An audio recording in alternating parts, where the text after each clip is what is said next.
আসুন তাহলে দেখে নিই তা কি লাগছে।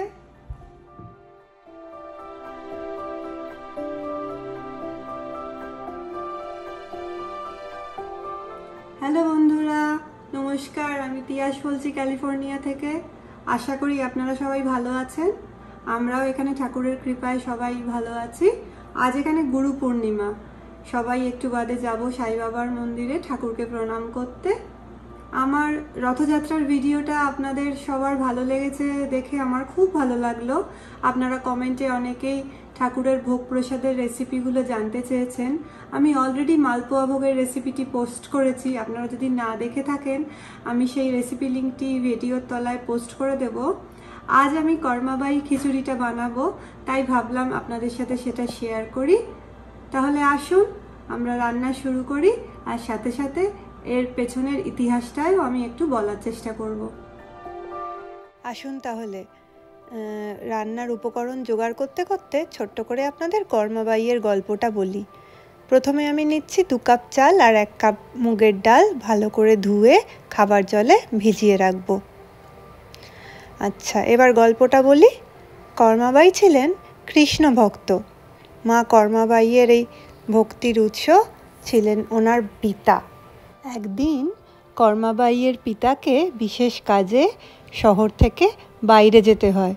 যাবার আগে তিনি মা কর্মাবাইকে বলে যান ঠাকুরের ভোগের দায়িত্ব মার, এবং এও বলে যান ঠাকুরকে ভোগ না দিয়ে যেন মা কোনো খাবার গ্রহণ না করেন। শিশুর সারল্যে ছোট্ট মা কর্মাবাই তাই বিশ্বাস করেন। পরম যত্নে ঠাকুরের জন্য খিচুড়ি রান্না করে সেটি ভোগ নিবেদন করেন। কিন্তু অনেক অপেক্ষার পরেও দেখেন যে ঠাকুর এসে ভোগ খাচ্ছেন না।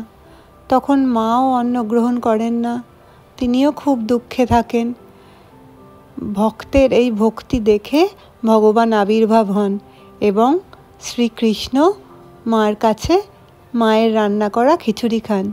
এরপর থেকে এই ঘটনাটি চলতেই থাকে।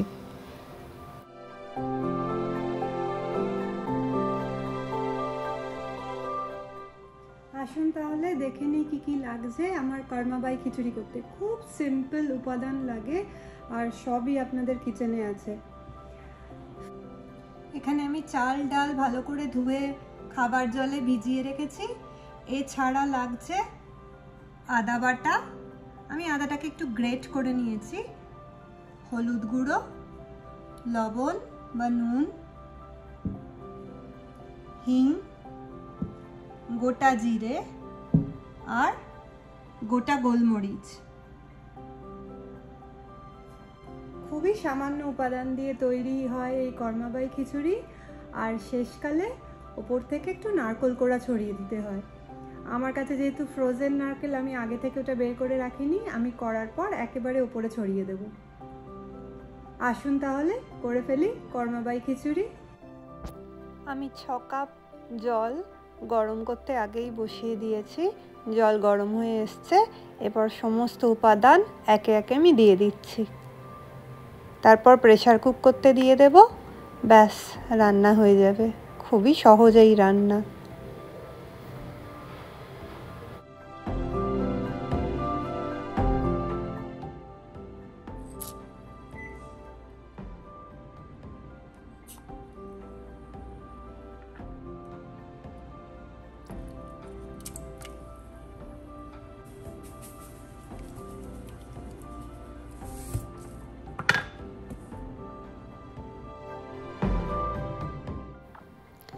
সমস্ত উপাদান দিয়ে দিয়েছি, এবার ভালো করে মিশিয়ে নিচ্ছি।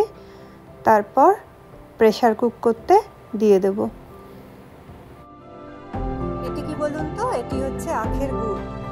এটা প্রথমে আপনাদের দেখানো হয়নি, তবে আখের গুড়টাও এই খিচুড়িতে লাগে। আপনারা আপনাদের স্বাদ অনুযায়ী দেবেন। আমি এখানে 1 টিস্পুন মতো ঘি দিলাম, আর তার সাথে একদম লাস্টে একটু ঘি দিয়ে দেবেন। তারপর ব্যাস, সব রেডি হয়ে গেছে। ব্যাস, এবার ঢাকা বন্ধ করে দেবো। চলুন, গল্পের শেষ পর্যায়ে চলে এসেছি আমরা। মা কর্মাবাইয়ের এই ভক্তির কথা দিকে দিকে ছড়িয়ে পড়ে এবং সেটি এসে পৌঁছায় পুরী জগন্নাথ ধামেও।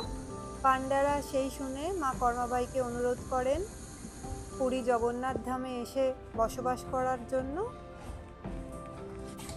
আপনাদের সাথে গল্প করতে করতে দেখুন আমার খিচুড়ি একদম রেডি। খুব সুন্দর হিঙের গন্ধ বেরোচ্ছে। হিংটা আপনারা একটু ভালো দেখে ব্যবহার করবেন, খুব ভালো ঘ্রাণ আসে খিচুড়িতে। জগন্নাথ দেবের মহাপ্রসাদে এই কর্মাবাই খিচুড়ির এক অন্যতম স্থান। এবার যাচ্ছি একটু সাই বাবার মন্দিরে বাবার দর্শন করতে। আজকে গুরু পূর্ণিমা, তো আপনারাও চলুন আমাদের সাথে।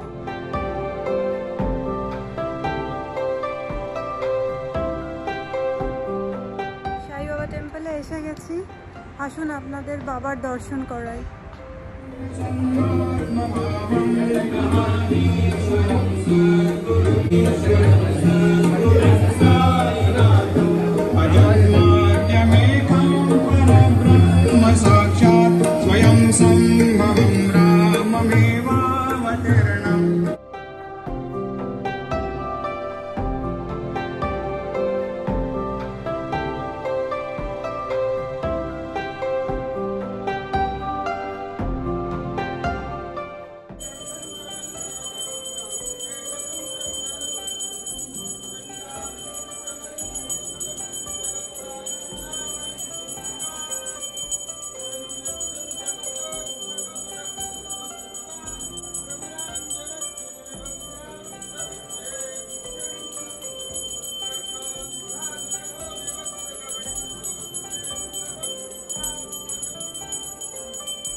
বাবার আরতি দেখে বাবার প্রসাদ নিয়ে বাড়ি ফিরে যাচ্ছি।